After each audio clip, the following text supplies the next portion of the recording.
Mark? Great, thanks, Ken. Thanks, Lori, and welcome everybody. Good evening, and welcome to tonight's. We'll call it a Valentine's Day session with the Beardstown Ladies, even though we're a day after Valentine's Day. But we did want to take and spend a few special moments with the Beardstown Ladies. They are here tonight. The senior partner has apparently arranged for it's a meeting, but they're referring to it as a party. So that's going on down in Beardstown as we go tonight. So we will be able to submit questions and stuff. And Ken and Lori, if you would, pay special attention to Faye's question box in case they do have any comments along the way. But we chose the title tonight to kind of build on something that's been going on for the last, in the Beardstown Ladies case, almost 30 years now. Phenomenal promise, comma, kept. I've known the Beardstown Ladies for quite a while and actually had the opportunity to stop in and visit them this past October, and that's where some of the scenes are from there. They do hail from the land of Lincoln, so that hence the Lincoln penny, and that City Hall building happens to be one of those old Carnegie libraries. For those who don't know, the Carnegie Foundation actually built hundreds, if not thousands, of these type of libraries throughout the Midwest and the United States, and the Beardstown Ladies actually hold their monthly meeting in the bottom of that, what is now City Hall. And that center picture that you can see of the ladies gathered at what is actually a podium here in the center of your page is from that downtown or almost like a Chamber of Commerce meeting room, and you can see they're all gathered right there, and that is where they hold their monthly meetings. And it's a neat place on the Illinois River. When I got there, I actually was parked right across from that scene that you can see there. Beardstown, Illinois is a lot like many of those warm Midwestern cities that happen to have that town square. It's actually like a park area in the middle of town, and you know, Main Street basically wraps around that center square. And that's what you see looking from the steps of that City Hall building. Again, the gazebo and a city park. A park made famous by it's one of the places that the future President Lincoln walked and lived. He literally practiced law in the town of Beardstown, and officially launched his presidential campaign in Beardstown. So for those of you that didn't know those things, pretty cool stuff. But again, phenomenal promise kept, and let's go ahead and dig in a little bit. The picture that you see here is literally from the 50th anniversary edition of Better Investing magazine, the magazine of the National Association of Investors. And it's no accident that we featured the Beardstown Ladies on the cover and in the cover story for that magazine. There's a group of ladies, as it says there, 15 current ladies in the club. They have, of course, lost a couple of the ladies over recent years. Some of them have actually gotten up in the years, but and we salute them. But many of the ladies in that picture are still members of the club, and they continue to operate as an investment club. Again, founded in 1980. There's actually two dates there because they were founded in 1980 as a component or a training opportunity with the Business and Professional Women's Club in the Central Illinois area. So they formed in 1980, and then they kind of reformed 3 years later, and that's when they said that they discovered the National Association and began operating as a traditional investment club as we would know it back in October 1983. And a couple of my favorite quotes from the ladies are right there. I don't know if Carnell's in the room down there, but Carnell had this to say during a CNN interview, and pretty hard to argue with what she's got to say there. I mean, investment clubs are completely about learning. It really isn't about the money, although we want to have successful, positive relative returns over the lifetime of our clubs. But it really is about everybody in the room coming together, leaning on each other to learn how to tackle the realm of investing. For those of you that have read the Beardstown Ladies books, you've heard the stories of when they were originally trying to find a broker back in the late 1970s. They couldn't even get return phone calls. And I know some of the ladies in the room here tonight that are here in the audience have experienced similar things. And boy, is that ever just so wrong. And thank God Homer Riken, I'm not sure how to pronounce his last name, but we'll just call him Homer. Homer's been the faithful broker to this group of ladies ever since those days back in the early 1980s, and he continues to stay in touch and counsel the club. And then, of course, the quote for which they're famous, "You can do this, we'll show you how." And I've been part of presentations where they not only say that, they come right out and make a point of, anybody can do this. We will show you how. Here's just a closer look at that picture. I'm not sure that the sign is still there. I forgot to look as I drove by back in October. But these signs were actually hanging at the edge of town, and you can see the Beardstown Ladies Club there in the middle of the picture here, hanging from the sign at the edge of town. And we actually shot the picture there. And for those who are concerned about whether investment clubs are still viable and if they have a future, I think it's kind of interesting that the backdrop of this sign, of this picture, actually includes all the signs for a variety of different clubs in the area. And I personally believe that it's never been more important that investment clubs are a very promising thing going forward. Ken, can you hear me okay? Yes, you're coming through loud and clear, Mark. Okay, I just had a warning, so I just wanted to make sure I didn't drop off.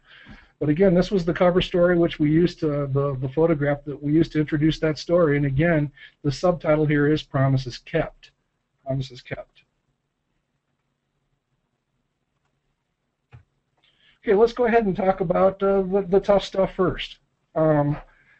What I think is really kind of cool is that town hall building that we showed a few minutes ago is literally right in the shadow of the county courthouse in Beardstown.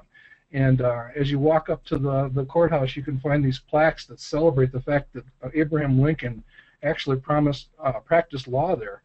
And in fact, it's renowned as being the site of what is now known as the famous Almanac trial. Again, to make a long story short, Lincoln was actually helping defend the son of a couple of people that had been very kind to him, literally taking him in very young in life when he was literally homeless.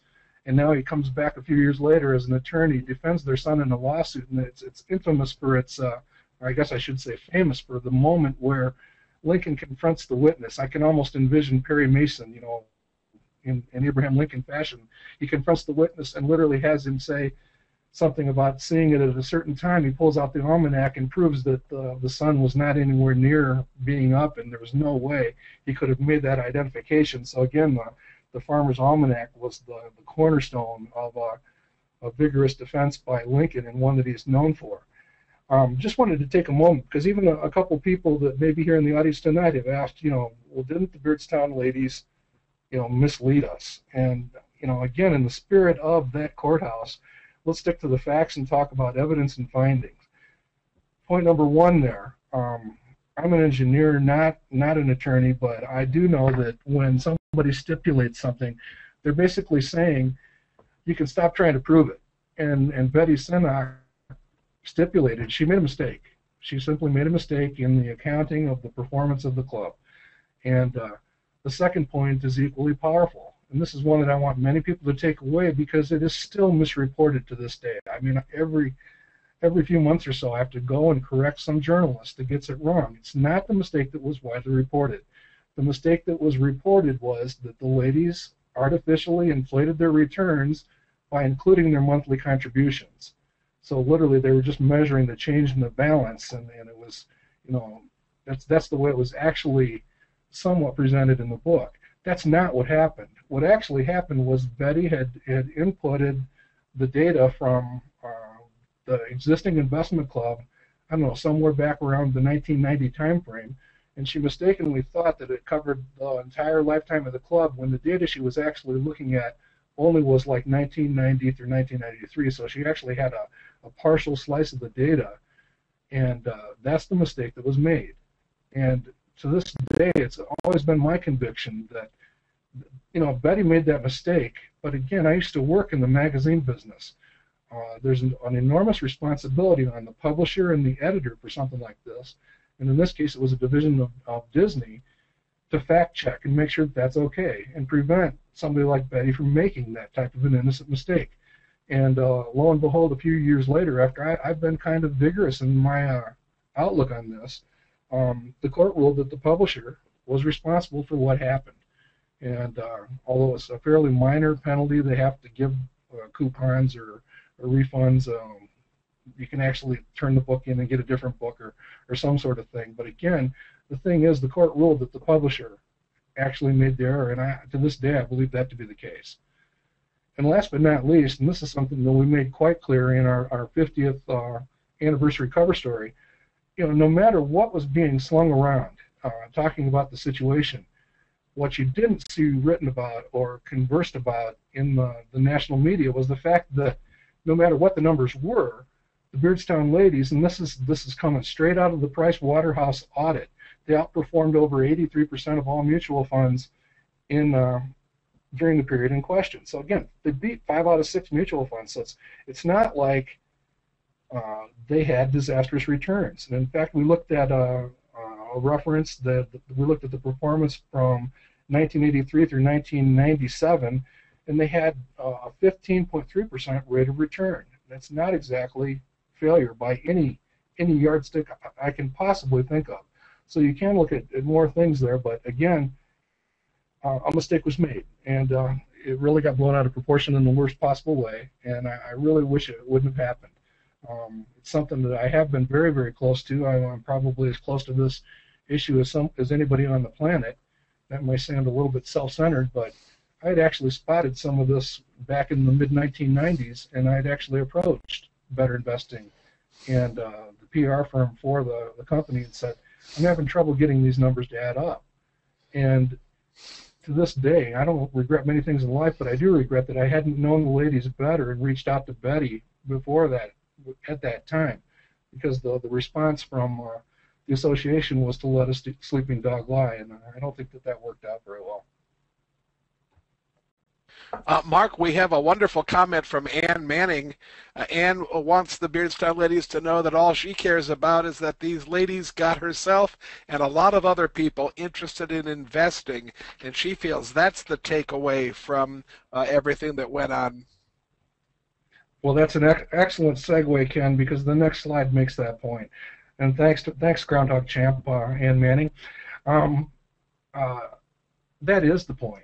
They are a beacon, and back when that mistake first came out in the press, Betty was actually with me giving a presentation at what we called our Breakfast Club in Chicago. She gave a passionate presentation where it was clear, what the real story was. Well, 1 month later, on that very same stage at our Breakfast Club in Chicago, Tom Gardner had these words, and he knew the ins and outs of the Beardstown story, and I think Tom's got it right. I mean, they've been so instrumental in focusing attention on the power and potential of long-term investing, and then he went on to take a shot at, gee, what about why can't we talk more about those 5 out of 6 mutual funds that didn't do quite so well? So, Ann Manning and Tom Gardner are absolutely right.